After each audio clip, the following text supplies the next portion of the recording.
This is the Lone Crater YouTube. We hope this video helps. In this video, I will explain how to make delicious Danish butter cookies at home. First, let's gather our essential ingredients. You'll need 2 cups of all-purpose flour, 1 cup of unsalted butter, and 1 cup of granulated sugar. Don't forget 1 large egg, 1 teaspoon of vanilla extract, and a small pinch of salt. Make sure your butter and egg are at room temperature. This helps everything combine smoothly for a perfect dough. Now, let's get to mixing. In a large bowl, cream together your softened butter and granulated sugar until the mixture is wonderfully light and fluffy. Next, beat in the large egg and 1 teaspoon of vanilla extract until everything is fully incorporated and smooth. Finally, gradually add the 2 cups of flour and the pinch of salt, mixing just until a soft, pliable dough forms.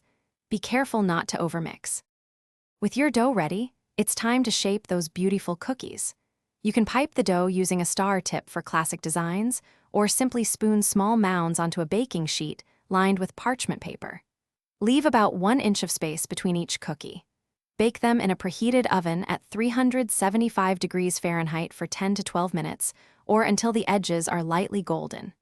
Let them cool completely on a wire rack.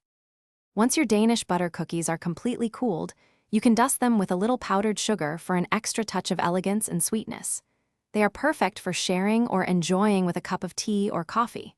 To keep them fresh, store your delicious creations in an airtight container at room temperature for up to 1 week.